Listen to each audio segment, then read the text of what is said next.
여러분, 평생 그렇게 많은 사람을 만나고 살았는데 왜 마지막에 남는 사람은 몇 명 되지 않을까요? 저는 평생 사람을 가르친 사람이었습니다. 그런데 가장 어려웠던 것은 세상을 다스리는 것도 나라를 이끄는 것도 아닌 단 한 사람의 마음을 얻는 것이었습니다. 오늘은 제가 늙어서야 깨달은 인간관계의 가장 깊은 비밀을 조용히 말씀드리겠습니다. 저는 지금으로부터 2500년 전에 살았던 사람입니다.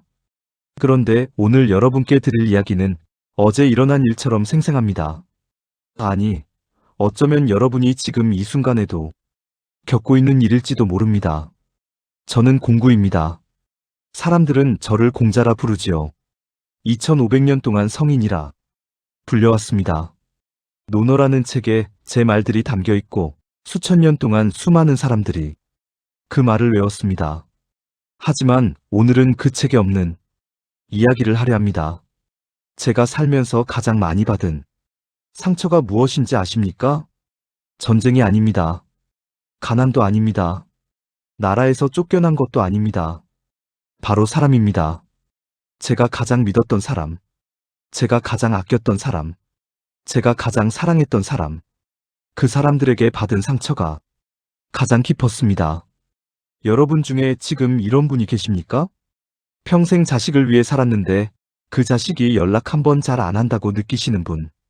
50년을 같이 산 배우자인데 어느 순간부터 남처럼 느껴지는 분.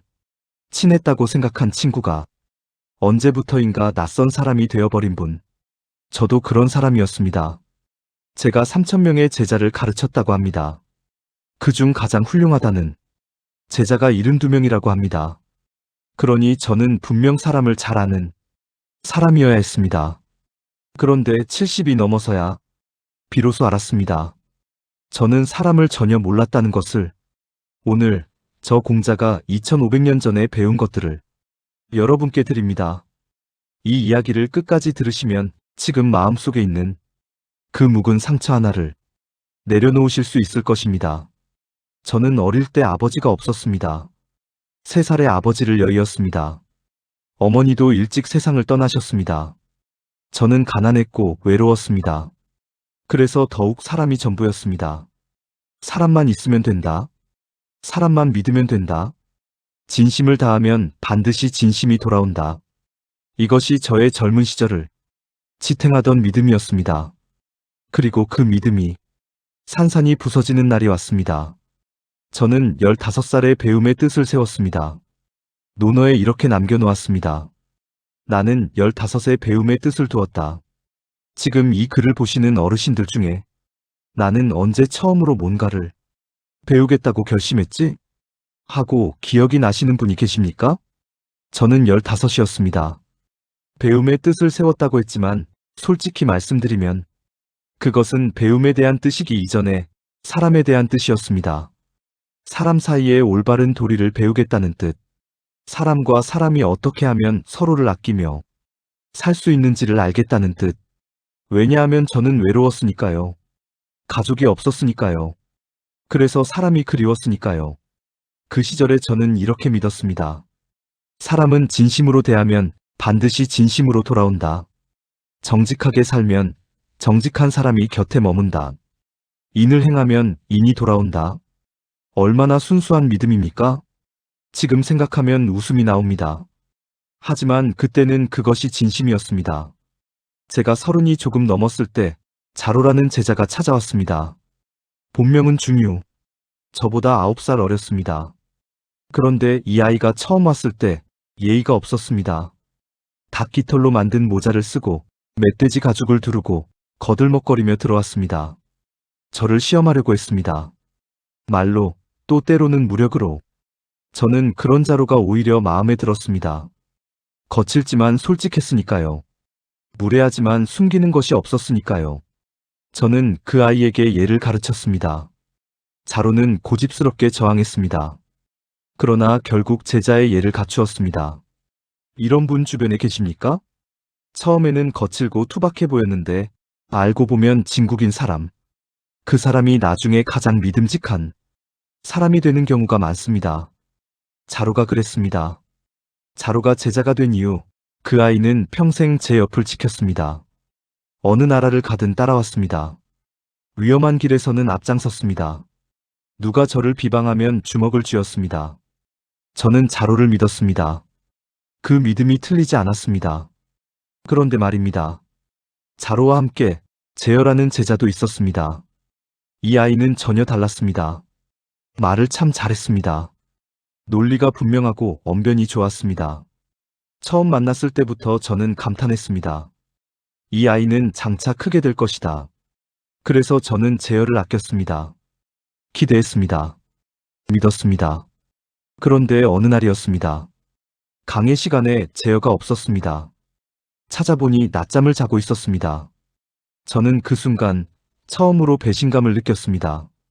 말은 그렇게 잘하면서 행동은 이런 것인가? 그때 저는 논어에 이렇게 남겼습니다. 썩은 나무에는 조각을 할 수 없고 더러운 흙으로 쌓은 담장에는 흙손질을 할 수 없다. 제어에 대해 한 말입니다.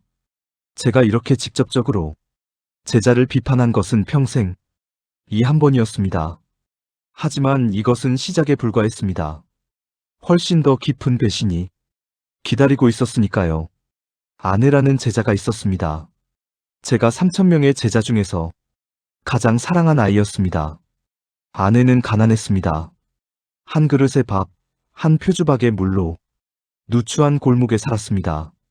다른 사람들은 그 가난을 견디지 못합니다. 그러나 아내는 그 안에서도 즐거워했습니다. 저는 아내를 보며 이렇게 말했습니다. 현명하도다 아내여. 한 그릇의 밥과 한 표주박의 물로 누추한 골목에 살면서도 그 즐거움을 바꾸지 않으니 현명하도다 아내여. 그런데 말입니다.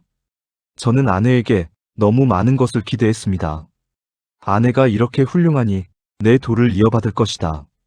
아내가 이렇게 현명하니 내가 이루지 못한 것을 대신 이루어 줄 것이다. 그렇게 믿었습니다. 하지만 아내는 32살에 죽었습니다. 저는 그 소식을 듣고 하늘을 향해 외쳤습니다. 하늘이 나를 버리셨구나. 하늘이 나를 버리셨구나. 제자들이 말렸습니다. 스승님, 너무 슬퍼하십니다. 저는 말했습니다. 너무 슬퍼하다니? 저 사람을 위해 슬퍼하지 않고 누구를 위해 슬퍼하겠느냐? 여러분, 이런 경험이 있으십니까? 내가 가장 기대했던 사람이, 내가 가장 믿었던 사람이 가장 먼저 떠나버리는 경험. 세상이 불공평하다고 느껴지는 그 순간. 저도 그랬습니다. 공자도 그랬습니다. 진심이 통하지 않는 날이 있습니다. 내가 아무리 잘해도 사람은 떠납니다. 하늘도 내 편이 아닌 것처럼 느껴지는 날이 있습니다. 그래서 저는 처음으로 깊이 의심하기 시작했습니다. 진심이면 정말 다 되는 것인가? 사람을 믿는다는 것이 정말 옳은 것인가? 그리고 바로 그 의심에서부터 저는 진짜로 사람을 배우기 시작했습니다. 그런데 여러분, 한 가지 여쭤봐야 할 것이 있습니다. 아내만 저를 힘들게 한 것이 아니었습니다. 가장 오래 곁에 있어준 자로, 그 자로에게도 저는 배신당한 날이 있었습니다. 아니, 배신이라고 하기엔 너무 아픈 이야기입니다. 저는 그날 이후로 사람을 잃는다는 것이 무엇인지를 처음으로 제대로 배웠습니다. 그 이야기를 지금 드리겠습니다. 사람을 잃는다는 것은 생각보다 훨씬 다양한 방식으로 옵니다. 어떤 이별은 싸움으로 옵니다. 어떤 이별은 조용히 옵니다. 어떤 이별은 죽음으로 옵니다. 그런데 가장 아픈 이별이 무엇인지 아십니까? 멀리 있는 사람의 이별이 아닙니다. 바로 옆에 있는 사람의 이별입니다. 매일 밥을 같이 먹고 매일 같은 하늘을 보며 살던 사람이 어느 날 낯선 사람이 되어 있을 때 그 이별이 가장 깊은 상처를 남깁니다. 저는 그것을 몸으로 배웠습니다. 제가 나이 55이던 해, 저는 노나라를 떠났습니다. 그날부터 14년간의 긴 방랑이 시작되었습니다. 노나라를 떠난 것은 제 의지가 아니었습니다. 당시 노나라를 실질적으로 지배하던 개씨 집안이 부당한 권력을 휘두르고 있었습니다.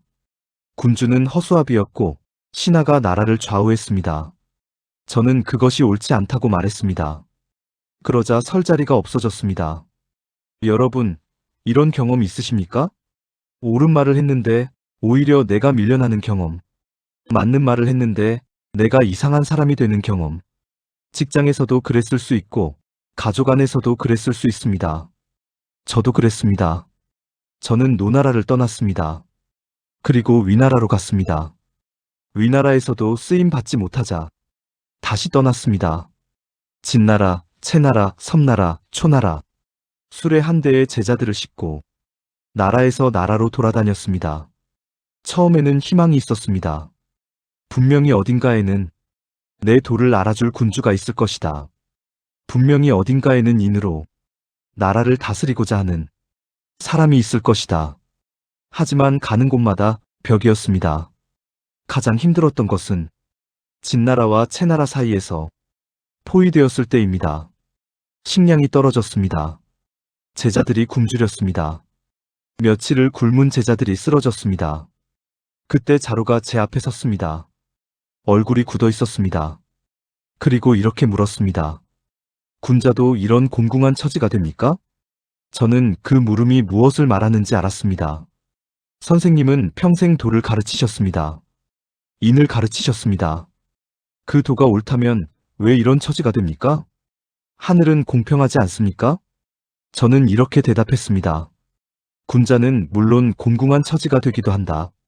소인은 곤궁하면 함부로 행동한다. 말은 그렇게 했습니다. 하지만 솔직히 말씀드리면 그 순간 저도 흔들렸습니다. 왜 이렇게 된 것인가? 내가 가르치는 것이 옳은데 왜 세상은 이것을 받아들이지 않는가? 하늘은 나를 버린 것인가? 포위가 풀리고 저는 다시 길을 걷기 시작했습니다. 그런데 그 오랜 유랑 중에 제자들이 하나둘씩 떠나기 시작했습니다. 어떤 제자는 저는 이 길을 더 이상 따라갈 수 없습니다 라고 했습니다.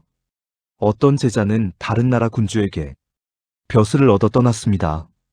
어떤 제자는 말도 없이 사라졌습니다. 사람이 사라지는 방식은 참 다양합니다. 그런데 그 중에서 가장 아팠던 것은 말도 없이 사라지는 것이었습니다. 어제까지 같이 밥을 먹었는데, 어제까지 같이 하늘을 보았는데, 오늘 아침에 일어나 보니 그 사람이 없었습니다. 집만 없어져 있었습니다. 그것이 가장 아팠습니다. 여러분, 혹시 이런 경험이 있으십니까? 한평생 함께했다고 생각한 사람이 어느 날 멀리 있는 것 같은 느낌. 자녀가 결혼하고 나서 연락이 뜸해진 느낌. 오랜 친구가 조금씩 낯설어지는 느낌. 그것은 큰 사건이 있어서가 아닙니다. 그냥 조용히, 서서히 사람은 멀어집니다. 저도 그랬습니다. 3,000명의 제자 중에서 끝까지 남은 사람은 몇 명 되지 않았습니다. 14년 방랑을 마치고 노나라로 돌아온 뒤 몇 년이 지났을 때 자로에 대한 소식이 들려왔습니다. 자로가 위나라에서 벼슬을 하고 있을 때 내란이 일어났습니다. 많은 사람들이 도망쳤습니다. 자로는 도망치지 않았습니다. 자로는 오히려 성 안으로 들어갔습니다. 사람들이 말렸습니다. 지금 들어가면 죽습니다. 자로가 말했습니다. 녹을 받아먹었으면 어려움을 피해서는 안 된다. 그리고 자로는 그 자리에서 죽었습니다. 저는 그 소식을 듣고 음식을 치웠습니다. 그릇에 담긴 음식을 치우게 했습니다. 자로가 죽을 때 그 몸이 젓갈이 되었다는 소식을 들었기 때문입니다. 저는 그 이후로 젓갈을 입에 댈 수 없었습니다. 자로야, 나는 평생 네가 너무 앞선다고, 행동이 너무 앞선다고 꾸짖었는데 그 앞섬이, 그 용기가, 그 충성이 결국 너를 그렇게 만들었구나. 사람을 잃는다는 것이 이런 것입니다. 잘못을 해서 떠난 사람보다 옳게 살다가 떠난 사람이 더 아픕니다. 그 아픔 속에서 저는 처음으로 이런 질문을 했습니다. 나는 그동안 사람에 대해 무엇을 착각하고 살았는가? 사람을 잃는 경험을 거듭하면서 저는 스스로에게 물었습니다. 내가 잘못하고 있는 것인가? 나는 최선을 다하고 있는데 왜 이렇게 되는 것인가? 그런데 여러분, 놀라운 것이 있었습니다. 저는 잘하고 있다고 생각했습니다. 최선을 다하고 있다고 생각했습니다. 그런데 바로 그 생각이 관계를 망치는 가장 큰 원인이었습니다. 이것이 무슨 말인지 지금 바로 말씀드리겠습니다. 여러분, 잠깐 이 질문을 드려도 되겠습니까? 지금 여러분의 인간관계에서 가장 힘드신 관계가 어디입니까? 자녀와의 관계입니까? 배우자와의 관계입니까? 아니면 오랜 친구와의 관계입니까? 그 관계에서 여러분은 어떻게 느끼고 계십니까? 나는 충분히 잘하고 있는데 저 사람이 왜 저러는지 모르겠다. 이렇게 느끼고 계신 분이 계십니까? 저도 그랬습니다. 오랫동안 그렇게 생각했습니다. 나는 최선을 다하고 있다. 나는 도를 가르치고 있다. 나는 충분히 잘하고 있다. 그 생각이 틀리지 않았습니다. 하지만 그 생각이 관계를 망치고 있었습니다. 어떻게 그럴 수 있느냐고요? 지금 말씀드리겠습니다. 제자 제여가 낮잠을 잔 그 사건 이후로 저는 제여를 더욱 엄격하게 대했습니다. 나는 이 아이를 바르게 만들어야 한다. 내가 더 열심히 가르치면 이 아이도 결국 바뀔 것이다. 나는 스승으로서 최선을 다하고 있다. 그렇게 믿었습니다. 그러나 제여는 바뀌지 않았습니다. 어느 날 제여가 저에게 이런 말을 했습니다. 선생님, 3년상은 너무 깁니다. 1년이면 충분하지 않겠습니까? 군자가 3년 동안 예를 행하지 않으면 예가 무너집니다. 3년 동안 음악을 하지 않으면 음악이 무너집니다. 저는 그 말을 듣고 분노했습니다. 부모님이 돌아가셔도 1년이면 된다는 말인가? 그것이 어찌 예인가? 저는 제여에게 물었습니다. 3년 상 기간에 쌀밥을 먹고 비단 옷을 입으면 내 마음이 편하겠느냐? 제여가 말했습니다. 편합니다. 저는 말했습니다. 그것이 편하다면 그렇게 하라. 군자는 상중에 좋은 음식을 먹어도 맛이 없고 좋은 음악을 들어도 즐겁지 않다. 그러니 그렇게 하지 않는 것이다. 제여가 나가자 저는 탄식했습니다. 제여는 어질지 않다. 그런데 말입니다. 그날 저녁 저는 오래 앉아 있었습니다. 나는 제여를 수년간 가르쳤다. 나는 최선을 다했다. 그런데 제여는 이 정도인가? 그리고 문득 이런 생각이 들었습니다. 나는 정말 최선을 다했는가? 아니면 내 방식으로 최선을 다했는가? 이 둘은 다릅니다. 제가 생각하는 최선과 제여가 필요로 하는 것이 달랐을 수 있습니다. 저는 얘가 가장 중요하다고 가르쳤습니다. 하지만 제여는 실용을 중요하게 여기는 사람이었습니다. 저는 제 방식으로 가르쳤습니다. 제여는 다른 방식의 가르침이 필요한 사람이었는지도 모릅니다. 나는 잘하고 있다는 생각이 틀린 것은 아닙니다. 하지만 그 잘함이 상대방에게 맞지 않을 수 있습니다. 이것이 제가 깨달은 첫 번째 착각이었습니다. 그리고 두 번째 착각이 있었습니다. 14년 주유열국 중에 저는 위나라 임금의 부인인 남자를 만났습니다. 당시 남자는 행실이 좋지 않다고 소문이 난 여인이었습니다. 저는 처음에 만나기를 거절했습니다. 예에 맞지 않는다고 생각했습니다. 그러나 결국 만났습니다. 왜냐하면 위나라에서 계속 지내고 싶었기 때문입니다. 쓰임 받고 싶었기 때문입니다. 자루가 이 일을 못마땅하게 여겼습니다. 저는 맹세하며 말했습니다. 내가 잘못된 일을 했다면 하늘이 나를 버릴 것이다. 그런데 나중에 돌아보니 저는 그 상황에서 내 욕망을 도라고 포장했습니다. 쓰임 받고 싶은 마음을 천하를 구하려는 사명이라 불렀습니다. 인정받고 싶은 마음을 도를 펴려는 뜻이라 불렀습니다. 나는 잘하고 있다고 생각했지만 사실 나는 내 욕망을 따르고 있었습니다. 여러분, 이런 순간이 있으셨습니까? 내가 이렇게 하는 것은 상대를 위해서라고 생각했는데 돌이켜보니 사실은 내가 원하는 것을 위해서였던 순간, 자녀에게 이렇게 해야 한다고 강하게 말할 때 그것이 자녀를 위한 것인지 내 기대를 위한 것인지, 배우자에게 이 정도는 해야 한다고 말할 때 그것이 배우자를 배려하는 것인지 내 방식을 강요하는 것인지, 이 질문이 불편하신 분이 계십니까? 저도 오랫동안 불편했습니다. 저는 이 착각에서 어떻게 깨어났을까요? 한 제자가 저에게 물었습니다. 자공이었습니다. 저는 어떤 사람입니까? 저는 대답했습니다. 너는 그릇이다. 자공이 다시 물었습니다. 어떤 그릇입니까? 저는 말했습니다. 호련이다. 제사에 쓰는 귀한 그릇입니다. 자공은 그것이 칭찬인 줄 알았습니다. 그런데 저는 동시에 이런 말을 하고 싶었습니다. 군자는 그릇이 아니다. 그릇은 특정한 용도만 있습니다. 밥그릇은 밥만 담을 수 있습니다. 그러나 군자는 어떤 상황에도 쓰일 수 있어야 합니다. 자공은 말을 아주 잘했습니다. 그것이 자공의 강점이었습니다. 하지만 저는 오랫동안 자공에게 제 방식으로 가르쳤습니다. 자공의 방식을 보는 것이 아니라 내 방식을 강요했습니다. 그것이 착각이었습니다. 관계는 내가 잘한다고 해서 유지되는 것이 아닙니다. 상대방이 무엇을 필요로 하는지를 보지 않으면 아무리 잘해도 엇나갑니다.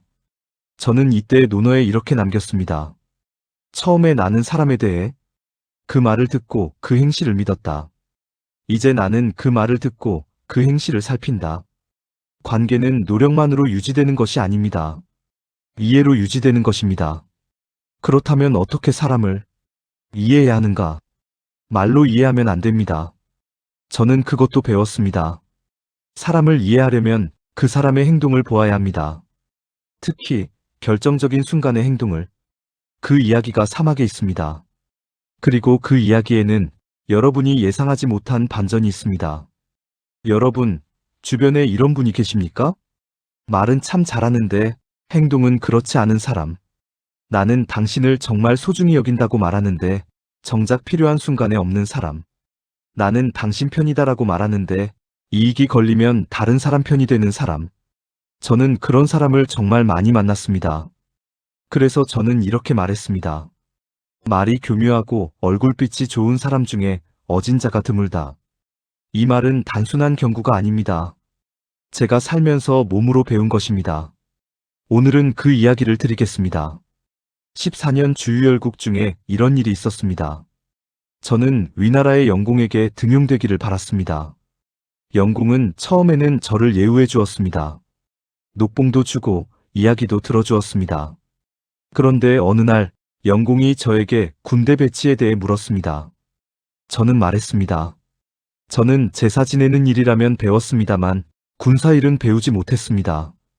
그리고 다음 날 바로 위나라를 떠났습니다.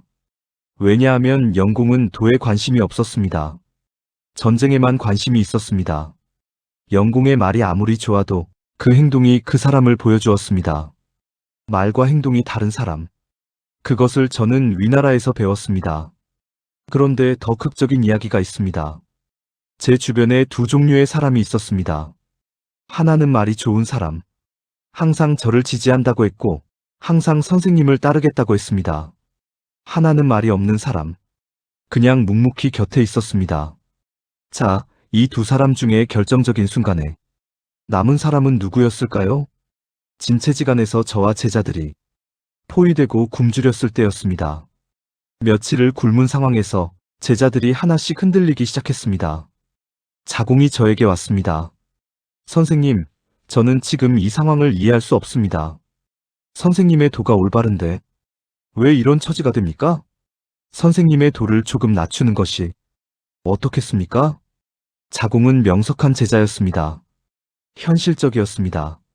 말도 잘했습니다. 그런데 그 명석함과 현실감이 이 순간 저를 흔들려고 했습니다. 저는 물었습니다. 자공아, 나의 도가 잘못된 것이냐? 자공이 말했습니다. 아닙니다. 다만 천하가 받아들이지 못할 뿐입니다. 저는 탄식했습니다. 그리고 아내를 불렀습니다. 아내는 굶주린 상황에서도 표정이 달랐습니다. 자공처럼 흔들리지 않았습니다. 저는 아내에게 같은 질문을 했습니다. 아내가 말했습니다. 선생님의 도는 참으로 큽니다. 그러나 천하가 받아들이지 않는 것이 우리의 수치입니까? 저들의 수치입니까? 군자가 닭돼 쓰이지 않는 것은 나라를 다스리는 자의 수치입니다. 저는 조금도 부끄럽지 않습니다. 저는 그 말을 듣고 기뻐했습니다.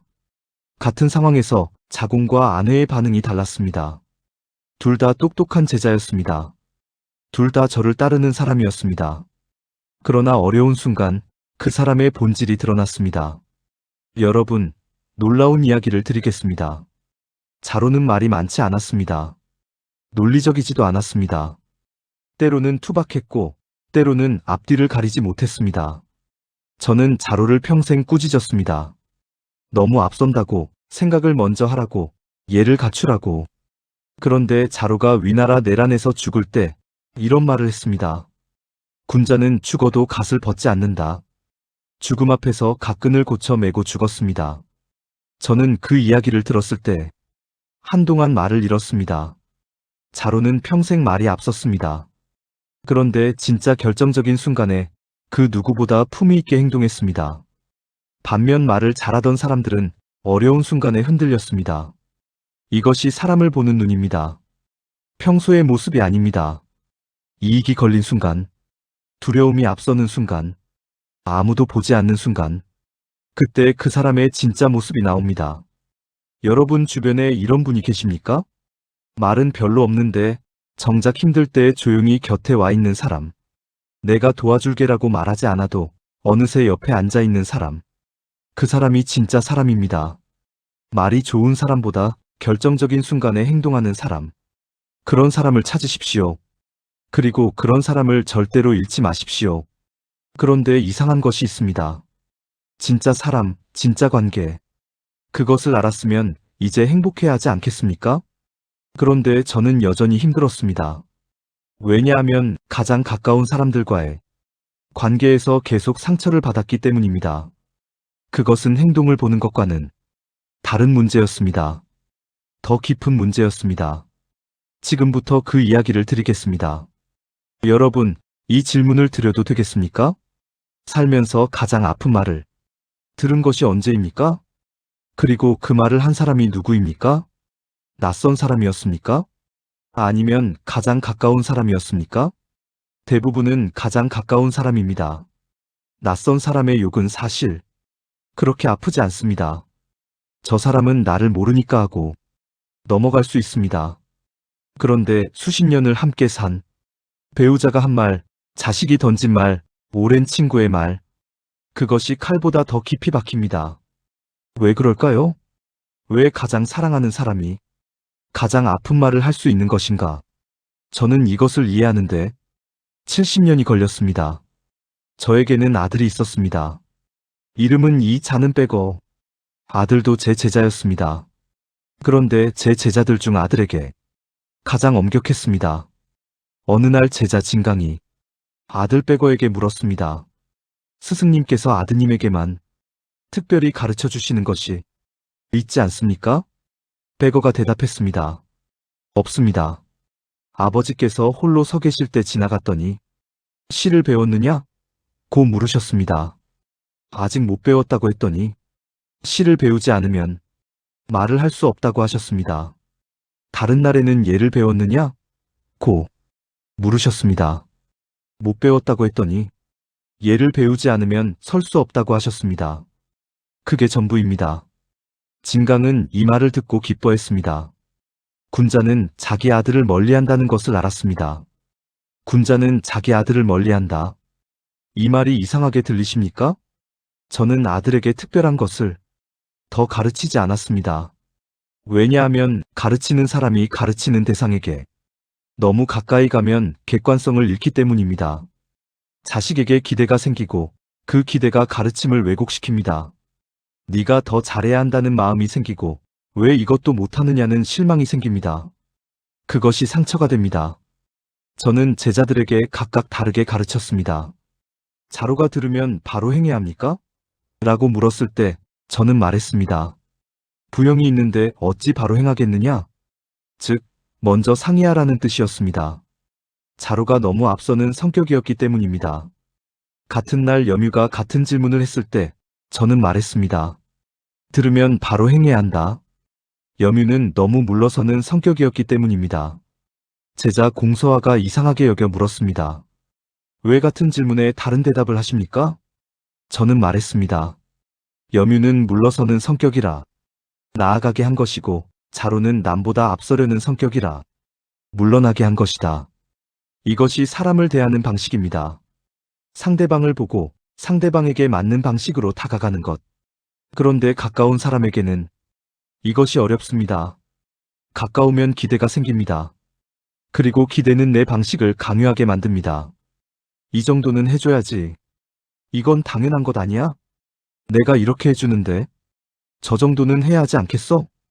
이 말들이 가장 가까운 사람에게 가장 많이 나옵니다. 여러분, 자녀에게 이런 말을 하신 적이 있으십니까? 내가 얼마나 고생했는데 연락 한 번 안 하느냐? 배우자에게 이런 마음이 든 적이 있으십니까? 50년을 같이 살았는데 이것도 몰라줄 수가 있어? 그 서운함은 어디서 오는 것입니까? 당연함에서 옵니다. 기대에서 옵니다. 가까우니까 당연히 알아줄 것이다. 가까우니까 당연히 해줄 것이다. 그 당연함이 상처를 만듭니다. 저는 이것을 깨달은 뒤로 가까운 사람들을 대하는 방식을 바꾸었습니다. 당연함 대신 감사함으로 보기 시작했습니다. 낯선 사람을 대하듯 가까운 사람도 한 번씩 새롭게 보기 시작했습니다. 이 사람이 오늘 이것을 해주었구나. 당연한 것이 아니구나. 감사한 것이구나. 처음에는 어색했습니다. 50년을 함께 산 사람에게 갑자기 고맙습니다를 하는 것이 이상하게 느껴졌습니다. 그러나 그 거리를 두기 시작하자 이상한 일이 일어났습니다. 오히려 더 가까워졌습니다. 상대방이 이 사람 곁에 있으면 나답게 있어도 된다고 느끼기 시작했습니다. 강요받지 않는다고 느끼기 시작했습니다. 가까운 사람일수록 거리가 필요합니다. 거리는 냉정함이 아닙니다. 거리는 상대방을 있는 그대로 볼 수 있게 해주는 공간입니다. 그 공간이 없으면 기대와 실망의 소용돌이만 남습니다. 사랑할수록 거리를 두십시오. 그 거리가 관계를 오래가게 합니다. 그런데 여러분, 저는 이것을 깨달은 것이 너무 늦었습니다. 아들 빼거가 저보다 먼저 세상을 떠났습니다. 내 아들이 나보다 먼저 갔습니다. 아내도 먼저 갔습니다. 자로도 먼저 갔습니다. 저는 그때서야 생각했습니다. 내가 그 사람들에게 당연함 대신 감사함으로 대했더라면, 기대 대신 이해로 대했더라면, 조금 더 일찍 이 거리를 알았더라면, 그 아쉬움이 70이 넘은 지금도 남아있습니다. 여러분은 저보다 일찍 아시길 바랍니다. 가까운 사람일수록 거리가 필요하다는 것을 알았습니다. 그런데 그 거리, 어떻게 만들어야 하는 것인가? 그 답이 육막에 있습니다. 그리고 그것은 제가 가장 늦게 배운 가장 중요한 법칙입니다. 단 하나의 법칙입니다. 그러나 그 법칙을 알고 나면 모든 관계가 달라집니다. 여러분, 인간관계에서 가장 편해지는 순간이 언제인지 아십니까? 기대를 내려놓았을 때입니다. 기대를 하지 않으면 서운할 일이 없습니다. 기대를 하지 않으면 배신당할 일이 없습니다. 기대를 하지 않으면 상대방이 무언가를 해줄 때 그것이 그대로 선물이 됩니다. 이것이 인간관계의 진짜 비밀입니다. 그런데 이것이 말처럼 쉽지 않습니다. 왜냐하면 기대는 사랑과 함께 오기 때문입니다. 상대방이 소중할수록 기대도 함께 커지기 때문입니다. 저는 이 법칙을 배우는데 70년이 걸렸습니다. 아내를 떠올립니다. 저는 아내에게 정말 많은 기대를 했습니다. 내 도를 이어받을 것이다. 내가 이루지 못한 것을 이루어 줄 것이다. 내가 바라는 세상을 함께 만들어 줄 것이다. 그 기대가 얼마나 무거웠겠습니까? 아내에게. 아내는 가난했습니다. 제대로 먹지도 못했습니다. 그런데도 즐거워했습니다. 저는 그것을 칭찬했습니다. 그런데 지금 생각합니다. 그 가난이 아내를 병들게 한 것은 아닐까? 내가 아내의 즐거움을 칭찬하면서 그 가난의 고통에는 눈을 감은 것은 아닐까? 내가 아내에게 기대하면서 아내가 실제로 필요한 것을 보지 못한 것은 아닐까? 기대는 때로 눈을 가립니다. 내가 상대에게 기대하면 상대를 있는 그대로 보지 못합니다. 내가 바라는 모습으로 보게 됩니다. 저는 14년 주유열국을 하면서도 기대를 놓지 못했습니다. 분명히 어딘가에 나를 써줄 군주가 있을 것이다. 분명히 내 도를 알아줄 사람이 있을 것이다. 그 기대가 저를 14년 동안 떠돌게 했습니다. 위나라에서 거절당했을 때도 기대를 놓지 않았습니다. 진나라, 채나라에서 포위되어 굶주렸을 때도 기대를 놓지 않았습니다. 그 기대가 저를 버티게 했습니다. 그러나 동시에 그 기대가 저를 지치게 했습니다. 매일이 실망이었습니다. 오늘도 안 됐다. 이 군주도 아니었다. 이 나라도 아니었다. 기대가 있으면 실망이 옵니다. 실망이 쌓이면 분노가 됩니다. 분노가 쌓이면 자신을 의심하게 됩니다. 내가 잘못하고 있는 것인가? 내 도가 틀린 것인가? 노나라로 돌아오는 길에 저는 처음으로 기대를 내려놓았습니다. 쓰임 받지 못할 수도 있다. 내 도를 실현할 군주를 만나지 못할 수도 있다. 그것이 나의 현실일 수 있다. 그 순간이 이상하게도 편안했습니다. 기대를 내려놓자 매일이 달라 보였습니다. 오늘 이 길에서 제자들과 나눈 이야기, 오늘 이 마을에서 만난 사람들, 오늘 이 들판에서 본 것들, 그것만으로 충분했습니다. 그리고 노나라에 돌아와서는 책을 정리했습니다. 시경, 서경, 예기, 역경에 주석을 달고 춘추를 썼습니다. 군주에게 쓰임받는 것이 아니라 다음 세대를 위해 기록을 남기는 것. 기대를 내려놓고 나서야 진짜 제 일을 찾았습니다. 여러분, 지금 어떤 기대를 가지고 계십니까? 자녀가 이렇게 해주기를 기대하고 계십니까? 배우자가 이런 사람이었으면 하는 기대가 있습니까? 그 기대를 내려놓으면 어떻게 될까요? 자녀를 포기하는 것입니까? 배우자를 체념하는 것입니까? 아닙니다. 기대를 내려놓는다는 것은 상대방을 포기하는 것이 아닙니다. 상대방이 자기 자신의 속도로, 자기 자신의 방식으로 살아가도록 두는 것입니다. 그리고 그 상대방이 무언가를 해줄 때 그것을 기적처럼 감사히 받는 것입니다. 기대하지 않으면 모든 것이 선물이 됩니다. 기대를 내려놓으면 관계가 편해집니다. 그것을 알았습니다. 그런데 관계가 편해지면 남는 사람은 어떤 사람입니까? 나이가 들수록 사람이 줄어듭니다. 그것은 외로운 것인가? 아니면 자연스러운 것인가? 그리고 끝까지 남는 사람은 어떤 사람인가? 그 이야기를 7막에서 드리겠습니다. 이 이야기에는 여러분이 예상하지 못한 위로가 있습니다. 나이가 들면 사람이 줄어듭니다. 이것은 피할 수 없는 사실입니다. 그리고 처음에는 이것이 외롭습니다. 한때는 많은 사람이 곁에 있었는데, 한때는 어디를 가나 반겨주는 사람이 있었는데, 한때는 모임에 나가면 반가운 얼굴들이 가득했는데, 지금은 그 얼굴들이 많이 줄었습니다. 그것이 서럽습니까? 저도 그랬습니다. 처음에는 서러웠습니다. 내가 무언가 잘못한 것인가? 내가 부족한 것인가? 그런데 70이 넘어서 알게 된 것이 있습니다. 사람이 줄어드는 것이 슬픈 것이 아닙니다. 그것은 자연스러운 것입니다. 중요한 것은 숫자가 아닙니다. 끝까지 남는 사람입니다. 저는 3,000명의 제자를 두었습니다. 그중 아내가 먼저 갔습니다. 자로도 갔습니다. 아들 빼고도 갔습니다. 그리고 14년 방랑 중에 따라온 제자들 중 많은 이들이 돌아갔습니다. 노나라로 돌아왔을 때 남은 제자들이 있었습니다. 증자, 자하, 자유, 자공. 이들 중에서 증자 이야기를 드리겠습니다. 증자는 노둔하다고 알려졌습니다. 말이 느리고 이해가 느리고 처음에는 답답해 보이기까지 했습니다. 저는 솔직히 처음에 증자를 크게 기대하지 않았습니다. 그런데 증자가 매일 밤 하는 일이 있었습니다. 자기 자신에게 3가지를 물었습니다. 나는 남을 위하여 일을 하매 충성하지 않은 것이 없었는가? 법과 교제함에 신실하지 않은 것이 없었는가? 배운 것을 익히지 않은 것이 없었는가? 매일 밤 하루도 빠지지 않고 이것이 끝까지 남는 사람의 모습입니다. 화려하지 않습니다. 말이 많지 않습니다. 그러나 매일 묵묵히 자신을 돌아보는 사람.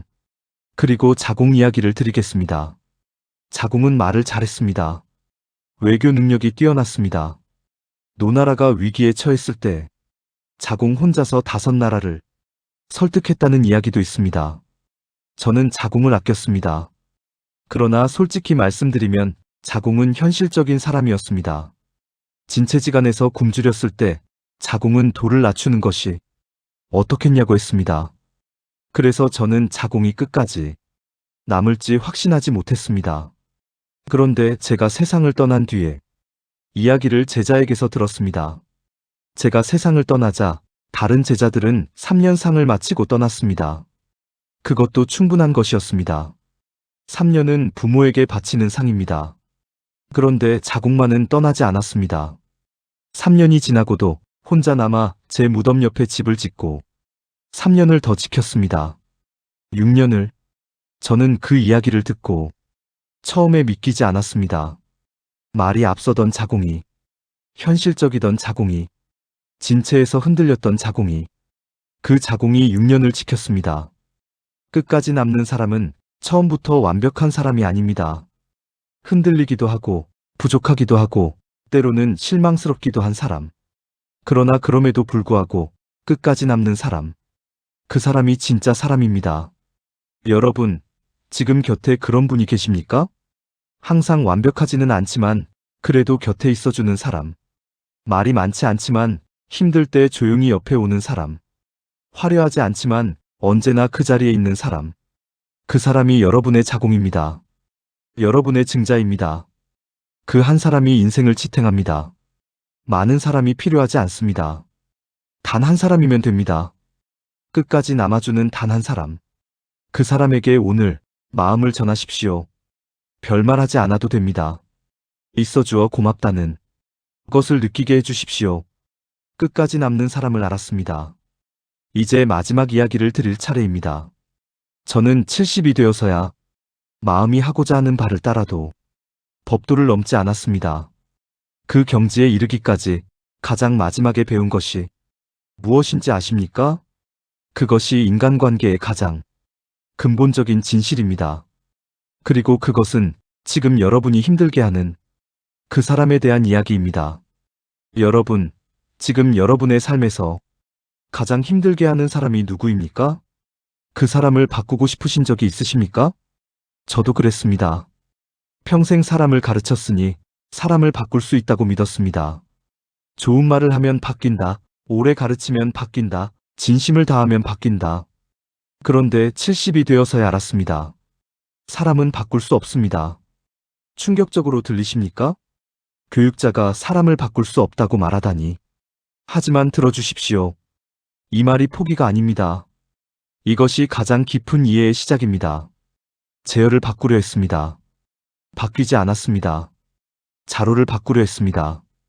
덜 앞서게, 덜 충동적이게, 더 신중하게. 그런데 자로는 끝까지 자로였습니다. 죽는 순간에도 가끈을 고쳐 매는 자로였습니다. 군주들을 바꾸려 했습니다. 인으로 나라를 다스리도록 14년을 돌아다녔습니다. 바뀌지 않았습니다. 저는 이렇게 말했습니다. 사람의 성품은 서로 비슷하지만 습관으로 인해 서로 멀어진다. 환경과 습관이 사람을 만든다고 믿었습니다. 그러므로 교육으로 바꿀 수 있다고 믿었습니다.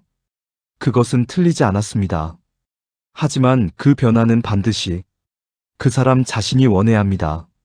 내가 아무리 좋은 말을 해도 상대가 변하고 싶지 않으면 변하지 않습니다. 내가 아무리 옳은 도를 가르쳐도 상대가 받아들이지 않으면 공중에 흩어집니다. 여러분, 이런 경험이 있으십니까? 자녀를 바꾸려 하면 할수록 자녀와 멀어지는 경험. 배우자의 어떤 습관을 바꾸려 할수록 오히려 그 습관이 더 고집스러워지는 경험. 바꾸려는 시도는 에너지를 소모합니다. 그리고 대부분 실패합니다.